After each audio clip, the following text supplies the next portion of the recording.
America is home to 33 million small businesses, the beating heart of communities across the country. And proof that the American dream is still alive.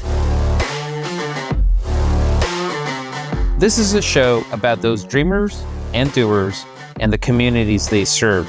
Their real life stories. Their struggles and successes. Their grit, determination, and passion. And the people who fight to keep their American dream alive. I'm Alfredo Ortiz. I'm Elaine Parker. And it's time for another episode of Main Street Matters, America's small business megaphone. Hi, and welcome to another episode of Main Street Matters. I'm Elaine Parker, the president of the Job Creators Network Foundation. And I'm Jordan Bruno, vice president at Job Creators Network. Please subscribe to the show at salempodcastnetwork.com or wherever you get your podcast from. Today, we are actually rejoined by Andrew Crapuchettes, the founder and CEO of Red Balloon. Andrew is a pioneer in the labor market data and analytics industry, and he's the visionary behind Red Balloon. Andrew, welcome to Main Street Matters. Thanks for joining us again. Yeah, thank you for having me, and happy good morning, or whenever you're watching this, to everyone.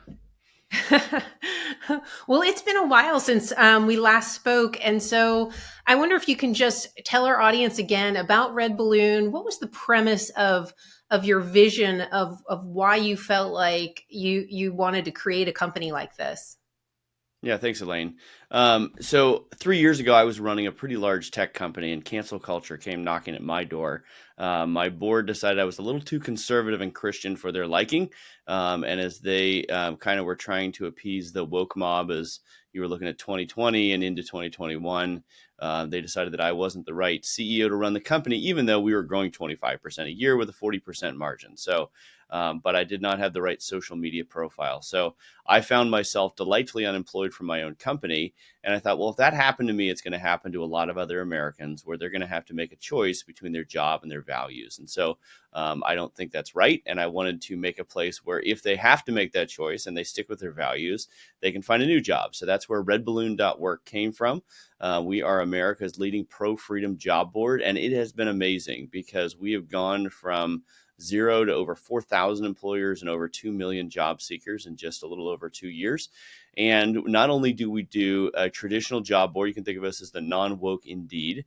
We also have a resume database. We also do recruitment services now. So if you want to have someone just take over that hiring process for you, but also not pay the full price of a outsourced recruiter, we do a full recruitment process for a $4,500 fee, and we'll be able to help you write the job posting, do a compensation review, do outbound work to try and find people, pitch your job to them, and then put them through a first cultural interview, because businesses in America today are terrified of hiring. 75% of businesses in the U.S. over the last 5 years have had some labor-based lawsuit. And so what redballoon.work does is we take over that hiring process so you don't have to worry about those labor-based lawsuits. We're going to bring you great talent that's a good fit. And then the last thing is we are launching an ATS, applicant tracking system, in June. And why is that important? Well, we're going to have talent network functionality built into that. So if you're a business that you think, man, all those people who have applied in the past, but I'd like to hire them now, I just don't know where they are, we're going to have a talent network built in. So you can start to build a bench of talent that's going to be a good fit for your business going forward. So that'll be in June. So our goal is to make it so that small businesses, conservative businesses, have the talent and the tools and the technology that they need to build a strong culture and build their business with good people. What's the average size company that utilizes your service? Yeah, great question. We have a vast majority of our businesses are called 50 to 200 employees. Mm-hmm. So we're going to put them in that small category. We have some that are 5,000 and some that are 2. So, but the vast majority are kind of in that sweet spot of you're trying to avoid getting an HR department because you kind of feel like that's where the woke cancer usually starts. But you also need some help on that front. And so that's where we can come in and help you with the hiring process without having to make the leap and hire an HR person that might be terrifying to your organization. Andrew, sounds like it's such a needed value proposition in this economy. A lot of us have heard the horror stories of cancel culture and wokeism in business. I'm thinking of the James O'Keefe video where the Intel or was it Intel or one of the big Fortune 500 computing companies he was telling his employees, you're going to be compensated based on how many minorities you hire and hitting That's your right. DEI goals. But for those of us who have just kind of seen these anecdotes and these horror stories, how would you describe as an expert the wokeism disease and how it's infected American business?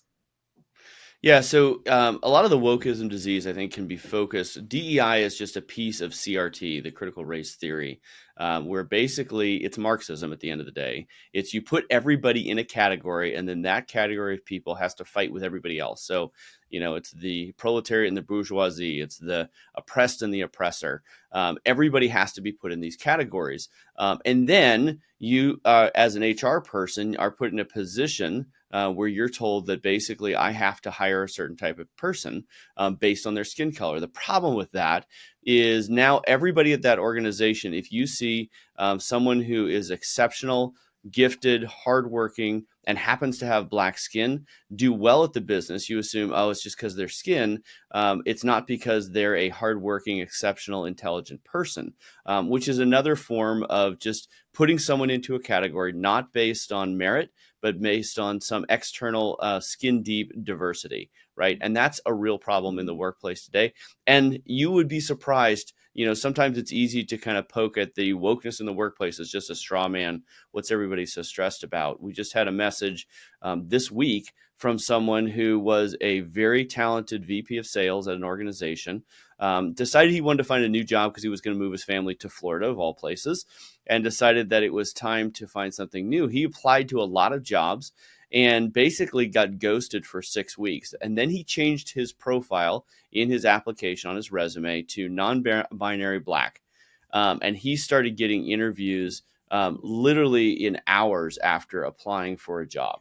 And we heard this actually from a white female who ended up getting the same treatment when she changed her profile to multiracial or non-binary, and all of a sudden started getting interviews and recruiters reaching out. And so it really is pitting Americans against Americans. It's saying, look, it doesn't matter how hard you work. It doesn't matter. And that's how our nation was built, right? It was based on if you work hard, you achieve things, then you can get the rewards of that. And this is saying, no, it matters who your parents are, whether you can get this job or this promotion or be able to succeed at the business. We had another gentleman who was at a business and his boss told him, he's like, look, I don't like it, but if you want to get a promotion or a raise at our organization, you need to become a woman.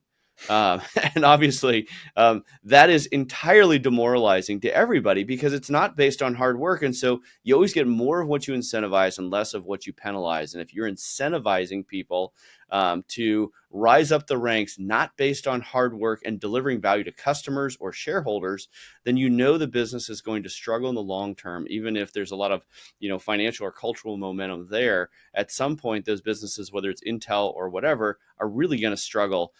And Gallup says that 67% of people in the workforce today in America are disengaged at work. They don't enjoy their job. And I think a lot of this wokeness in the workplace, when you pit everyone against everyone else, is going to drive a lot of that behavior. Wow. Red Balloon has a big new report out on the 2024 labor market. Can you give our listeners and viewers an overview of what you're finding and projecting? Yeah, absolutely. We believe that 2024 is going to be one of the most difficult labor markets in our lifetime. And let me give you a couple reasons why. The first one is 7 million working age men. That's 25 to 54 years old. It's kind of the prime age of your career. 7 million of those men are not in the labor market. They're not trying to get a job. They don't have a job. They're not looking for a job. So they're completely disengaged and they've completely dropped out of the labor market, whether it's addiction to opioids or video games, believe it or not, or just government subsidies. And it's easier to be homeless and riot for Palestine, right? Those are easier things to do, I guess, than actually going out and getting a job. So when you have 7 million men who are in that category, let alone women, who are not engaged, not trying to get a job, that's going to make a significant tightness in the labor market. So that's the first thing. Another factor we're seeing is obviously the federal and state and local governments are hiring up a lot of talent. They have huge budgets. They're adding 50 to 70,000 jobs a month in America. Well, that actually puts a lot of pressure on the private sector because now they're competing with the government for talent, with their tax dollars. And that makes it very difficult to find people. And then you start to see another number of other demographic factors. So you have the birth rate has gone down from 2.1, which is the replacement rate, down to 1.6 in America. And that's going to cause there just to be fewer people, fewer babies that are going to turn into working age adults. And then you have this Gen Z culture. We asked our employers with our Freedom Economy Index, what do you think of Gen Z? Are they good, reliable workers? What do you think of them? And 67% said they are the most likely to bring toxicity to the workplace. A lot of our employers said that they saw those Gen Z workers as the most likely to bring a lawsuit or to have mental health issues. And why is that? Well, of course, this is a generation that grew up on social media, has a distorted view of reality, and then goes to either public schools or major universities and is trained by professors who also have a distorted view of reality. So you add all these factors in, and Gen Z workers are not ready for the workplace. So all of these factors coming together, including baby boomers retiring, have made it very difficult for employers not just to find people, but to find reliable workers who are going to show up, be cheerful, and actually believe in capitalism and want to make the business succeed. I read about that they're the most likely to bring toxicity to the workplace. I also read that in the report that they're the least reliable. Small business owners say they're the least reliable. So I'm not trying to be funny when I ask this question, but we used to just complain about the millennials. Is Gen Z the new snowflake? They are. And millennials have grown up, and I will give this one caveat. We have a number of Gen Z people who work here at Red Balloon. When you find a Gen Z worker who has probably been raised in a good family, who has some understanding that there's a direct correlation between getting a paycheck and working hard, you're going to have your best employee, because they're going to understand innovation and technology. They're going to come up with ideas that are outside the box. Right. And so I would recommend, don't completely shy away from Gen Z. We need that generation. That is the next generation that's going to be in the workplace. But it might take a little more intentionality and investment to make those people very, very productive in the workplace. And if you can find a good one, you're going to find an exceptional employee, even though they're very, very young. I feel like there's a function of the evolution of just growing up too, as to become more reliable. I mean, it's these generations, I think, are taking longer to get there. I'm a Gen Xer. Nobody cared about us. Nobody cared about us growing up. Nobody wanted to market to us, so we were sort of the redheaded stepchild. That's right. But there's an evolution to growing up where, you get the first job as a teenager and you have to show up or you're going to get fired. Even if you're just, scooping ice cream or flipping burgers, you're going to get fired. And then you go to college and, you're in high school and the teachers kind of coddled you through, but you got to college and the professors were like, hey, you don't show up, you get an F. But now colleges are like, well, you can retake that test as many times as you need to kind of get that grade up, and so it's kind of delaying the grow up factor. And I feel like maybe millennials have hit it. And now we're looking at the Gen Zs and saying, gosh, how much longer is it going to take them? Yeah, I think that's absolutely right. And it started with parents who put their kids in City League soccer who didn't keep score because they didn't want to hurt anybody's feelings, right? And the reality is there are winners and losers, and that's actually the feedback loop that's built into the world that allows you to get better as a person. If you look at the labor force participation rate, without getting too nerdy in economics, labor force participation, the number of 16 to 19-year-olds actually in the labor force actually looking for a job or have a job. And usually it's that first job, flipping burgers, scooping ice cream, whatever. In the year 2000, that was about 50% of the 16 to 19-year-olds had a job in the labor market. It's down around 30% right now. So only 30% of those people are learning how to shake a hand, look someone in the eye in that first job, getting fired for not doing a good job. And so those are very formative years for a young worker. And if they don't get that feedback loop, then they show up after 4 years of college where they were told they could take the test as many times as they wanted. And these employers are saying, hey, so 40 hours a week is a good start. There's a lot of work to be done. I'm not going to pay you $80,000 a year without any experience. And that's just rubbing the Gen Zers wrong right now. So it's a tricky time in American labor market, and that's part of the reason we wanted to put out this study, because there are things you can do, right? It shouldn't just be doom and gloom, depression. You're never going to hire anyone again. There are things that you can do. We encourage people to be more intentional in their hiring process, to spend a little more time and energy to make sure you're filtering people and not bringing in a bad hire, because a bad hire is probably going to bring a lawsuit, and you don't want that. Additionally, focus on merit and also live out your values as a business. And I know that sounds kind of funny, because we were always taught that business is totally different than what you believe. But we're finding that if businesses say, look, we believe in, so at Red Balloon, we'll give you an example. We talk about all the time, we want to bless the customer, bless the employee, and bless the shareholder, in that order. So we want to make sure customers are better off because they actually interacted with Red Balloon staff, whether they buy anything or not. And we want every employee to be a better person because they work here. And then we want to make sure we bless the shareholders, because we understand that we're under authority, but we want to do it in that order. So customers first, then employees, then shareholders. And so we talk about that in our hiring process. And what that does is it really filters people out who aren't going to be a good fit. And when you don't talk about your values or what you're trying to accomplish as a business in your hiring process, then you're going to be opening yourself up for a lot of these lawsuits, or just hiring someone who's just a bad fit for your culture. You're going to end up walking on eggshells around them all the time, because you never know when they're going to get offended, when they're going to bring a lawsuit. So that's really our encouragement at the end of the day. The labor market's tight. And so you just kind of need to change your playbook a little bit when it goes to hiring. The labor market is no longer a vending machine where you can put in a quarter and get out a great employee. You actually have to put a little more work and effort, and you need to be more intentional. But when you do, you can get great employees still, even in this tight labor market. Andrew, there's been like a cottage industry, I'm sure you've seen over the last couple of years, of commentators trying to diagnose what the reason is for these men leaving the labor force in these big numbers. I've seen everything from feminization of the economy in some ways, to the opioid crisis, to even people saying, oh, well, you can't afford to raise a family with the housing prices the way they are. So, what's the point of working full-time job? I'm sure all these people come from different perspectives, different parts of the political spectrum. I'm sure each of their diagnoses for the problem have some grain of truth. But from your vantage point on the ground level, is there something that you're seeing that's really driving this really troubling trend? Yeah. Whenever it comes to economics, there's no silver bullet. There's just lots of lead bullets. Right. So, right, there's lots of reasons that are causing this this problem. Obviously, I'm going to point at parents who have not been involved.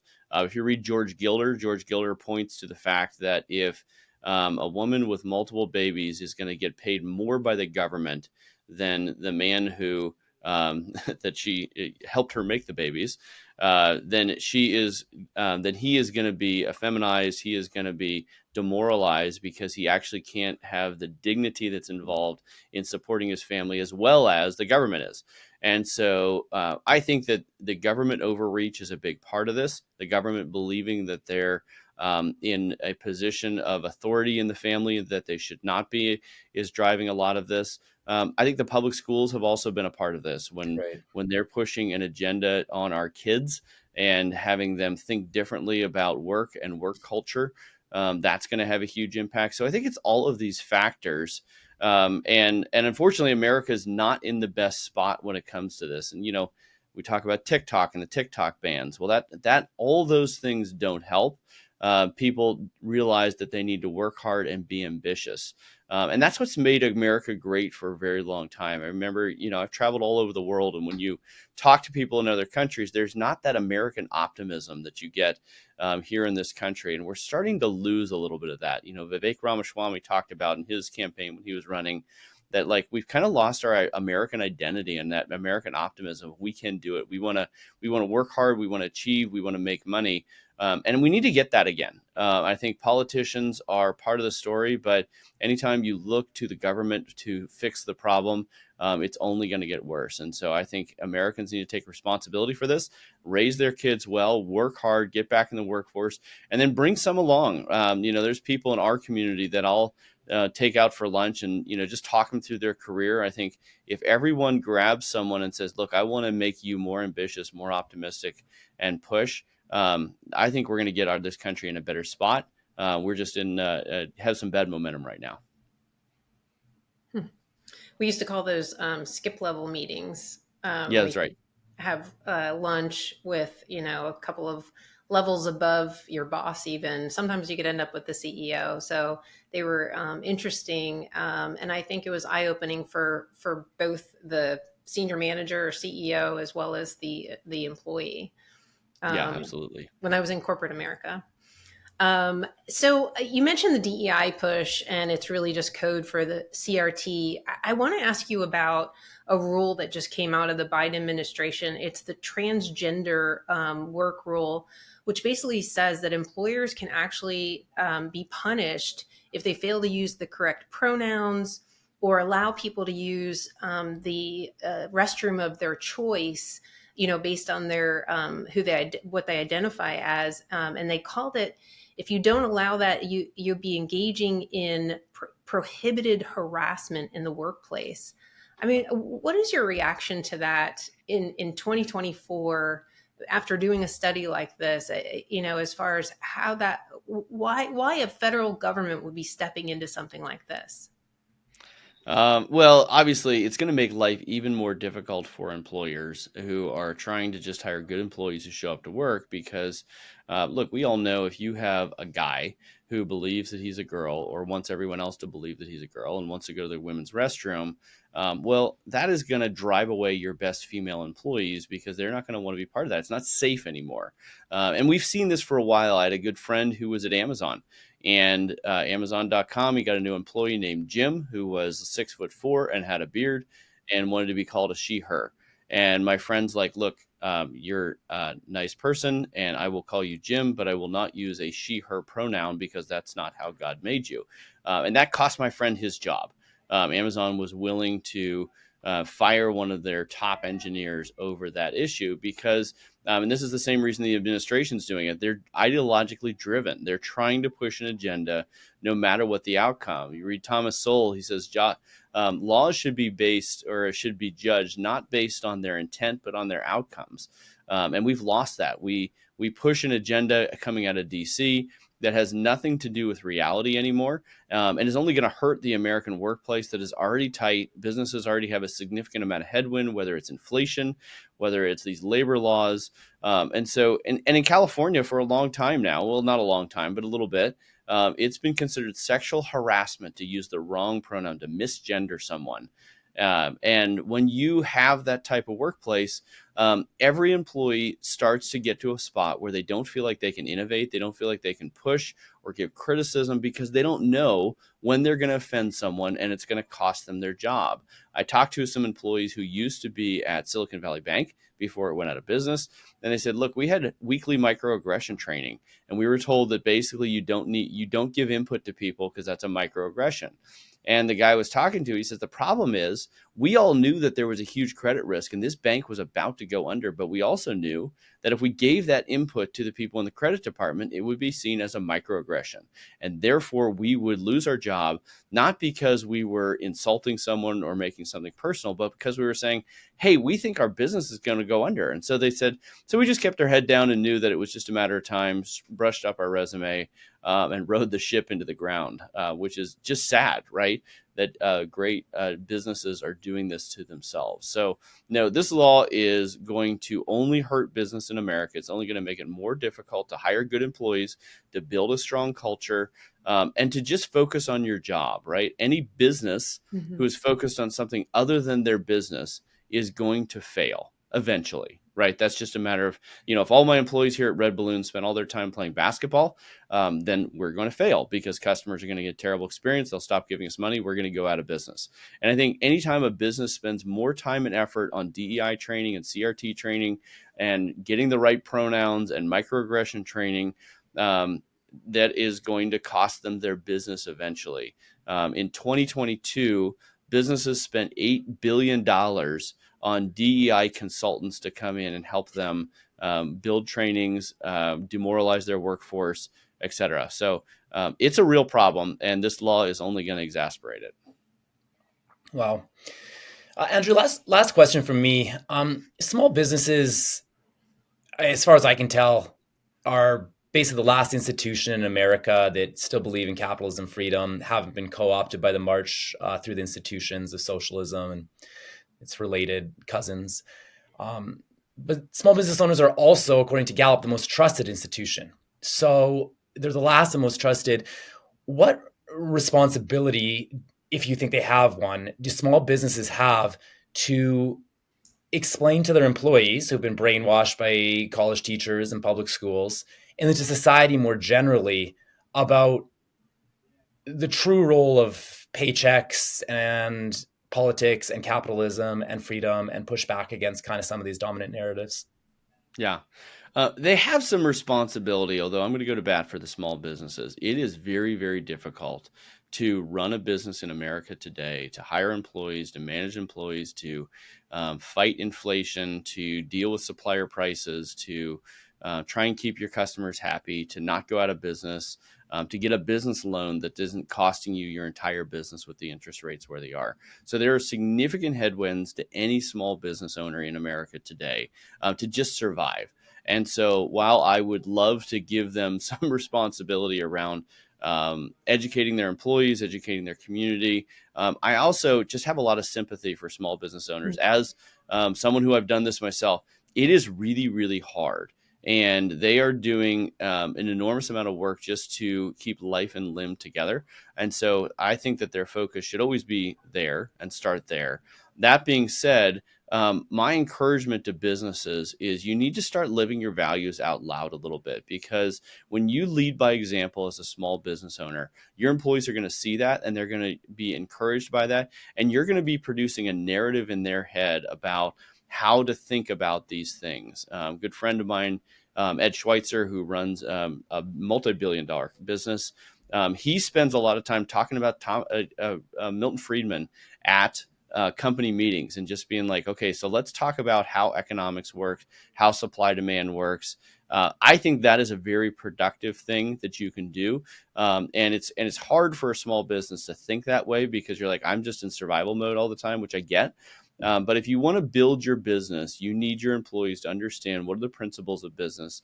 Here at Red Balloon, I have a monthly meeting. We have a lunch and learn, and I talk through various business and economic concepts. We try and make it a lot of fun. We also eat a lot of food and have a good time. But you need your employees to understand the language of business, which is accounting. You need your employees to understand the language of freedom, which is what our Constitution is based on. And when you do that, they're going to be more productive people. So you're investing in your people. I was talking to the CEO, Bill, who's the CEO of Craft. He said the most important investment any business can make is in their employees, because when they understand how the world works, how a business works, they're going to make decisions that are even better than your decision, because they're down in the trenches and they know all the details. So you don't run into the knowledge problem. So all that to be said, I'm going to bat for small employers. They're trying to hold life and limb together, but it is important. And this is a moment in America where we all need to be standing for what is actually reasonable and right and logical. Because if we do that at scale, then our employees are going to be in a position where they understand that, and then they're willing to stand up and fight in the culture wars that I think are right in front of us right now. I wanted to ask you a little bit more on the 7 million men of working age that don't have jobs and aren't working. You alluded to the government assistance for women who have more and more kids. We've seen a stripping out of work requirements in government assistance. What kind of impact? I mean, has that sort of exacerbated it? And how do we get, it is the Democratic Party that has stripped that out. And I say that as a fact, not a partisan. And how do we get to a point where it's okay to say, we understand that you need, a helping hand, but there has to be an effort to go to work. You can't just do that. And something where you have a welfare to work program. We did it under President Clinton and it worked great. And Democrats were on board with it. I mean, that's one of the things that Clinton is, we remember him for, and for being reasonable and understanding how to get people back to work is by requiring it. Well, I have some skepticism whether the Democratic Party wants to get people back to work, because when you are entirely dependent on the government handout, then you are looking to government as your god who is paying your bills, and then you're going to vote and continue to keep them in power, regardless of how it racks up national debt. You're going to continue to keep them in power. So I'm not entirely convinced that the Democratic Party as a whole, and this is based on track record, not as a partisan thing, Right. I don't think they want people to get back to work, because people who gain the dignity of hard work are going to think clearly, and they're going to start to think clearly about crazy bathroom rules or crazy pronoun rules, because it changes your mind when you work hard, when you accomplish something. We all know this. If you don't feel like working out and going to the gym and you go to the gym anyway, that has significant impact on how your mind continues to develop and the endorphins that you get from that. And hard work is just like that. So when you go to the office and you don't feel like it on Monday morning, and you gird up the loins of your mind, as the Bible says, and you focus on, how do I accomplish something hard for my employer to bless other people? When you do that, it changes your whole mindset, and it makes you a free man and a free woman. And so I think the Democratic Party doesn't necessarily want that to happen. The other thing, as we talk about some of these partisan things, is it's interesting what's happening in America right now. If you look at red states and the thriving economy and labor market that they have, whereas blue states are really struggling, because we can debate policies all day long. Do the Democratic Party have good policies? The Republican Party have good policies? Or do neither of them have good policies, which is probably where I'm going to land more often than not.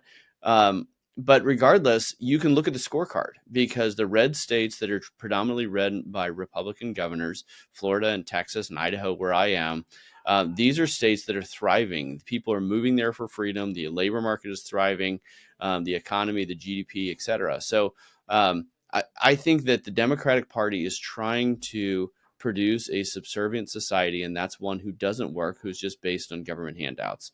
And I know that sounds very cynical, but I'm afraid that the track record is leading that direction. Government handouts are absolutely going to change the behavior of a person when they receive those things. They're not going to want to work in the future. And we all know that when it's a lazy Saturday and you're sitting in front of the TV, do you really want to get up and go to the gym? No, you don't. And so they're trying to create a society like that.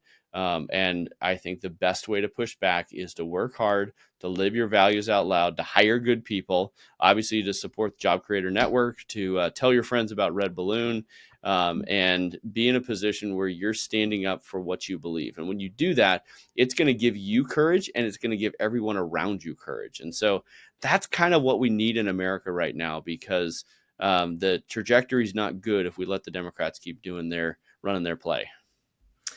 Well, why don't you tell everybody where they can go to get your great research on this report, and also where they can go if they're looking to hire folks? Yeah, absolutely. So redballoon.work, and we call it .work, not .com, because .com sounded too much like communism to me, and I didn't want communism. We want hard work. So redballoon.work, there's a ton of resources on there. If you're a job seeker, everything is free for you. You can download the Employee Bill of Rights and Responsibilities. You can fill out a profile that will then put you in front of some of the greatest employers in our country. And you have the opportunity to participate in this labor market, in this freedom economy labor market. Even if you're not looking for a job, you can fill out a profile at redballoon.work. And you never know, an employer might tap you on the shoulder and offer you the next best job that's going to allow you to be free. If you are an employer, we have a ton of research for you in addition to helping you find great employees. So we have the Freedom Economy Index, which is a bi-monthly survey that we do with Public Square, where we ask 80,000 businesses what they think of Gen Z and inflation and higher education. And we'd love to offer that for free. We just put out a white paper on how to hire in this litigious society that's trying to sue you all the time. And so it gives you some very practical tips on that. And then obviously you can post jobs, you can have access to a resume database. Or if you want us to just take over the hiring process, we'd love to do that for you as well. So redballoon.work. And then we are on all the social media platforms, the woke ones and the non-woke ones, at Red Balloon Work. And we'd love to have you follow or participate or tell people that there is a chance to be free at work, because when you're free at work, it's a lot easier to be free in every other aspect of your life. Sounds great. Well, thank you, Andrew, so much for joining us on Main Street Matters, America's small business megaphone. And thank you to all of you for taking the time to listen. Main Street Matters is part of the Salem Podcast Network. New episodes debut every Wednesday and Friday. Please subscribe to the show at salempodcastnetwork.com or wherever you get your podcasts, and we'll be back soon with another episode.